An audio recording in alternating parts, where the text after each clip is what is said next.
এটা এখন যেটা বলছি এটা একটা গুরুত্বপূর্ণ বিষয়। আপনারা সকলেই জানেন যে প্রবাসীদের ভোটাধিকার প্রয়োগ করার জন্য দীর্ঘদিনের একটি দাবি আছে এবং সারা দুনিয়াতে প্রায় ১.৫ কোটি প্রবাসী বসবাস করেন যারা বাংলাদেশে সবচাইতে বেশি পরিমাণ রেমিটেন্স পাঠান।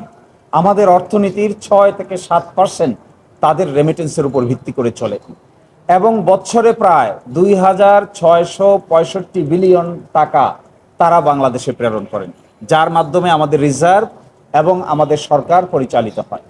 কিন্তু তারা কোনো ভোটাধিকার প্রয়োগ করতে পারেন না। এ নিয়ে সারা দুনিয়াতে একটি বড় ধরনের আকাঙ্ক্ষা আছে। এখন আমরা সারা দুনিয়ার ২০ জন ব্যক্তিকে সংগ্রহ করেছি। যুক্তরাজ্য, যুক্তরাষ্ট্র, Canada, Australia, Italy, Germany, France, Saudi Arab, Qatar, Kuwait, Malaysia, Spain, Portugal, এই সমস্ত দেশে যারা বসবাস করেন আমাদের ভাইয়েরা, তারার মধ্যে ২০ জন এসে আজকে একটি লিগ্যাল নোটিশ প্রেরণ করেছেন নির্বাচন কমিশন এবং সরকারকে, যেন তাদেরকে আগামী নির্বাচনের আগেই ভোটাধিকার প্রয়োগ করার সুযোগ করে দেওয়া হয়। এবং তাদেরকে যদি ভোটাধিকার প্রয়োগ করার সুযোগ করে দেওয়া হয়, তাহলে বাংলাদেশের ডেমোক্রেসিতে নতুন ডাইমেনশন যুক্ত হবে বলে আমরা মনে করি। এই জন্য আজকে এই নোটিশ পাঠানো হয়েছে। এক মাসের সময় দেওয়া হয়েছে নির্বাচন কমিশন এবং সরকারকে। যদি এই সময়ের ভিতরে তারা এটি সমাধান করেন, তাহলে তারা কোনো প্রশ্ন উত্থাপন করবেন না।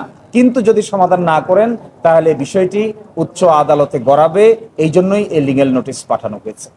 আমরা এক্সপেক্ট করি পৃথিবীর বিভিন্ন দেশে, প্রায় ১৪৭টা দেশে এক্সপ্যাট্রিয়েট দেশি যারা আছেন তাদের ভোটাধিকার প্রয়োগ করার সুযোগ আছে এবং সকল দেশেই সেটা হয়। কোথাও পোস্টাল ব্যালটের মাধ্যমে হয়, কোথাও অনলাইনের মাধ্যমে হয়, কোথাও হলো প্রক্সি ভোটের মাধ্যমে।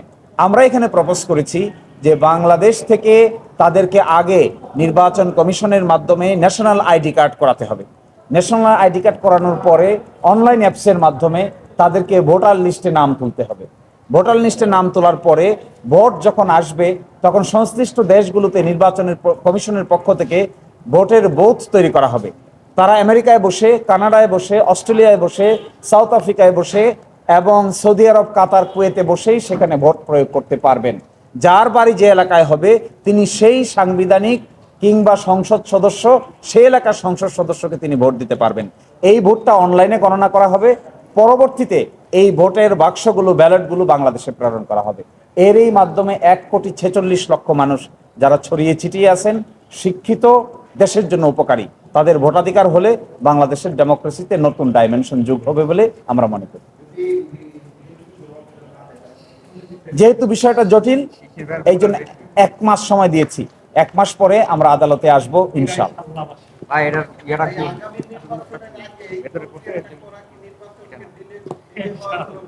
না, এই নির্বাচনে বেশ কিছু প্রক্রিয়া করা হয়েছে ইতিমধ্যে।